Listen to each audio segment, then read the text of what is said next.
बिहार राज्य के तमाम शिक्षा सेवक तालीम वर्कर साथियों को मेरा नमस्कार।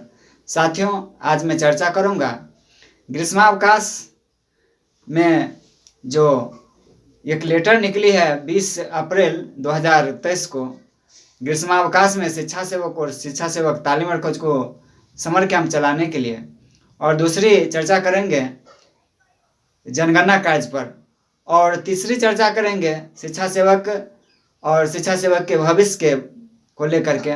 तो साथियों, मैं ये बात कहना चाहूँगा कि हमारी इस वीडियो को लाइक, शेयर और कमेंट करना नहीं भूलेंगे।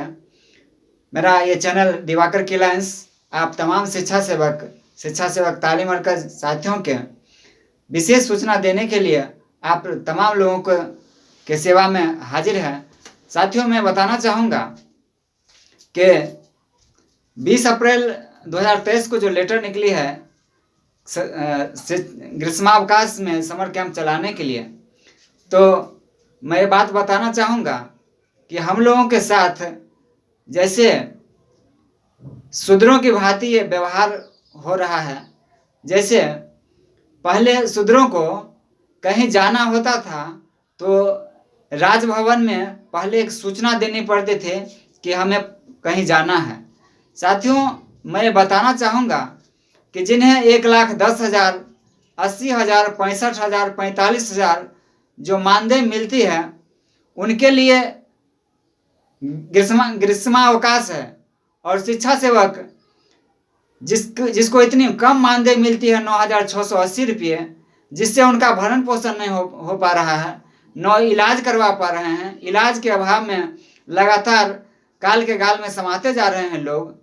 और उसमें मनुवादी जो लोग जनशिक्षा में बैठे हुए हैं, लेटर पर लेटर निकालते हैं। तरह तरह का दोहन शोषण होते रहता है। मैं तमाम साथियों से ये आग्रह करना चाहूँगा कि इसका जिला से लेकर के राज्य तक विरोध होना चाहिए। पहले जैसे शूद्रों को कहीं जाना होता था तो राजभवन में एक लेटर देना पड़ता था। राजभवन में ये सूचना देना पड़ता था कि हमको फलना जगह जाना है। और इसी तरह उन लोगों को जिन्हें इतनी बड़ी बड़ी रकम मानदेय मिलती है, उनके लिए ग्रीष्मावकाश, और शिक्षा सेवक के लिए कोई ग्रीष्मावकाश नहीं, उसको भी समर कैंप चलाना है। जैसे कि इन्हें कोई शौक नहीं है कहीं जाने का, कहीं घूमने का। इस तरह से हम लोग के साथ शिक्षा सेवक तालीम वर्कर के साथ व्यवहार होता है।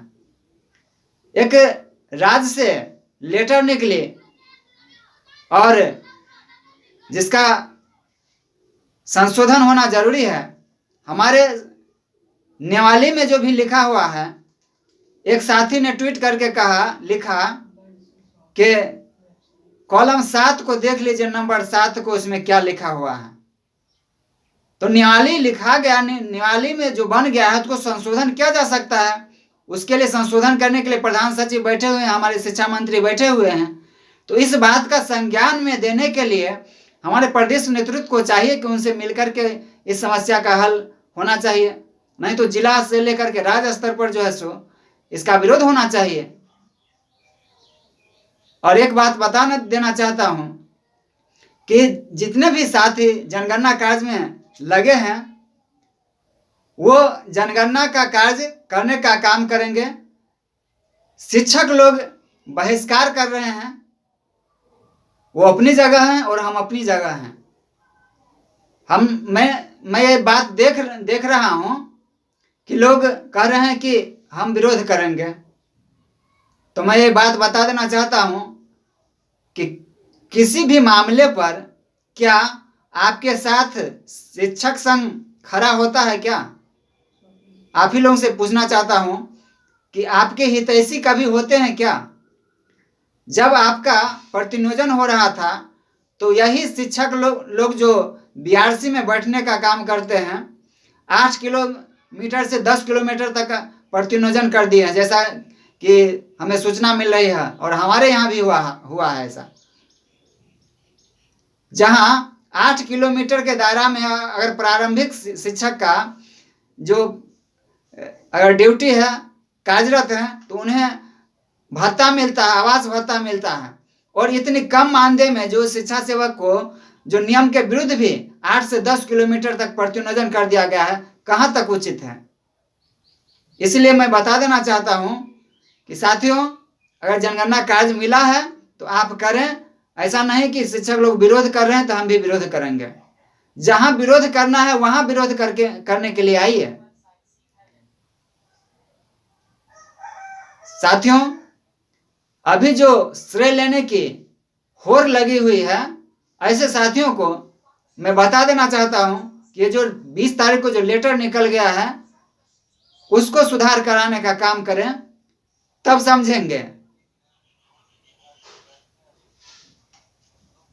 साथियों, मैं बता देना चाहता हूं कि आप ही के समाज से आए हुए शिक्षा मित्र, पंचायत शिक्षक जो आपका परिचय कराते हैं कि ये टोला सेवक और शिक्षा सेवक हैं, आप ही के घर के हैं, आप ही के पंचायत के हैं, लेकिन कम मानदेय मिलने के कारण नीच नजर से देखते हैं, क्योंकि पैसा कम मिलता है। साथियों, अगर यही पैसा आपको सम्मानजनक मिलने लगेगा तो यही लोग आपको नीच नज़र से नहीं देखेंगे। इसलिए आप अपनी मजबूती के लिए अपने कार्य पर डटे रहें, और जनगणना कार्य मिला है तो उसको करें, उसका विरोध नहीं करें, इसलिए कि आपको अपनी मजबूती को लाना है। और कहीं भी शिक्षक संगठन या कोई शिक्षक आपके सहयोग के लिए नहीं खड़ा होता है, इसलिए उसके सुर में सुर नहीं मिलाना है। बातें बहुत कुछ है और आगे और भी बताएंगे।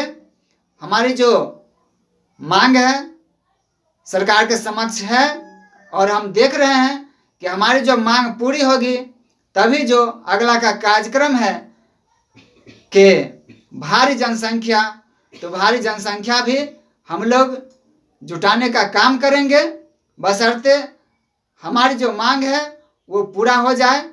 इन्हीं चंद शब्दों के साथ मैं अपनी वाणी को विराम देता हूँ। बहुत बहुत धन्यवाद।